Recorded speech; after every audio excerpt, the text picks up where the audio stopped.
Hello, everyone. It is indeed a very true pleasure and an honor for me as well to introduce the presentations and debates that will take place this morning, which will be structured, as Celia mentioned earlier, around the question of what meaning to give to artificial intelligence. This is a question, an inquiry that immediately captures the attention of someone who, like me, studies or works in philosophy. The word meaning is a polysemous word, and it primarily refers to the question of significance, to the way of understanding what something means. And here, the thing to understand is, of course, artificial intelligence. However, if we consider that artificial intelligence systems are techniques, here we also encounter another philosophical term. Then they are also instruments that we use to achieve certain results. It is therefore necessary to understand these uses and their implications. Giving meaning then means, in a second sense, we find the polysemy again, assigning value to these instruments and guiding their use. Understanding the directions that artificial intelligence has taken, or may take in the future, is another way of understanding. So the question, giving meaning to artificial intelligence, which, as Celia has already anticipated, is the title of the report entrusted to the mathematician and deputy Cédric Villani, submitted in March 2018, and to which our next speaker, first guest, Yann Bonnet, has significantly contributed.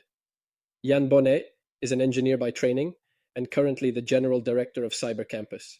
Yann Bonnet was the Secretary General of the National Digital Council until May 2018. In 2017, he assisted Cédric Villani in his mission for artificial intelligence entrusted by the Prime Minister. The mission reports have notably helped define France's strategy on AI. So the first question we want to immediately ask Yann Bonnet is, could you present your vision of the employment and analysis of AI systems 5 years after, more or less, the report was submitted to the President of the Republic? Please go ahead. Thank you very much indeed.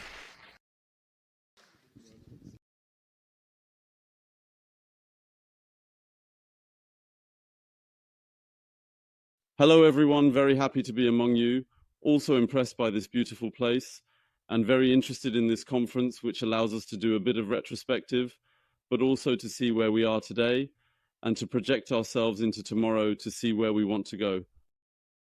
Indeed, I had the honor 5 years ago to assist Cédric Villani in his mission, which was entrusted to him to develop this report. As you know, artificial intelligence is indeed one of the most transformative technologies of our time. AI, being said, is not an end in itself, but a means to advance our society, provided we give it meaning. And as you said, the meaning here is understood as a direction towards where we want to go. Do we want an ultra-automated, ultra-regulated society? But the meaning here also refers to the significance, the impact it can have from a social, economic, and legal perspective. As the philosopher Bernard Stiegler said, digital technology, digital transformation is a pharmacon. It is both a remedy and a poison for our society. And we can see that AI can bring enormous progress to our lives with a very significant potential for economic development. At the same time, we see that there can be impacts that can sometimes be quite chilling in legal, ethical, or democratic terms. So I will tell you the story of this mission carried out to support Cédric Villani. Could you share the story of this mission carried out to support Cédric Villani? I will actually start with a little bit of an interesting anecdote. In fact, the idea for the mission came about after a meeting in a library at Stanford. I was with François Levin, who was part of the National Digital Council team, and with Marie-Lou Leroy as well at the time. We were at Stanford and had just met a French entrepreneur, Gregory Renat, whom you can see here, who had created a company around artificial intelligence and was explaining to us all the possible advancements and at the same time his concerns about the impact these algorithms could have on automation and potentially the destruction of a large number of jobs. And ask ourselves the question, in relation to these children, is this really the kind of society they wanted to leave to these children? So there you have it. Back in France, we were at the time at the National Digital Council, where I had the chance to work with Celia Zeldinsky. And in discussions with the members, we said to ourselves, we need to have a role to play. So we sent a note to the Élysée. And following that, a few months later, in September 2017, Edouard Philippe, the Prime Minister at the time, entrusted Cédric Villani with this mission. The objective of this mission was to lay the foundations for an ambitious national strategy for France, to try to enter this global race we were witnessing with giant players from the United States, China, and Russia. The report, I will be very brief, but the report at the time, I think it can be seen as a wake-up call for the actors of the French and European ecosystem, precisely to enter this global race and see where we wanted to go. This report, in fact, actually called for 7 major messages that I have specifically noted here, and these important details are carefully and thoroughly reviewed here. First, there was a call for an aggressive data policy.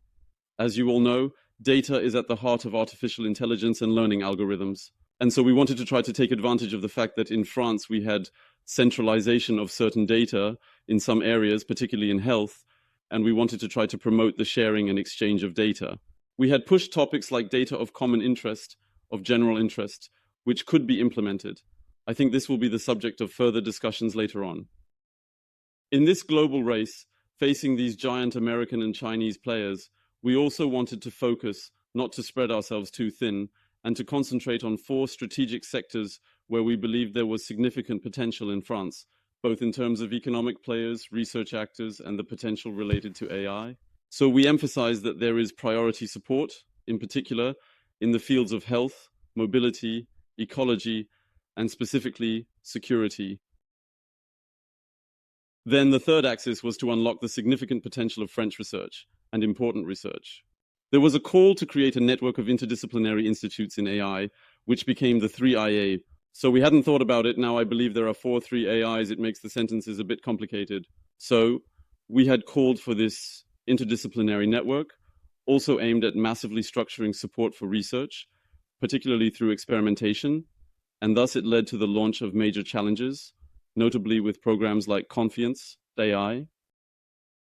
There was also a whole section calling for much more anticipation of the impact of AI on work. At the time, we were extremely worried about the automation of tasks and processes. I personally feel that this particular topic has been somewhat less observed, and I sincerely hope that observatories like the one being launched today will also look into these aspects because they seem extremely important to me.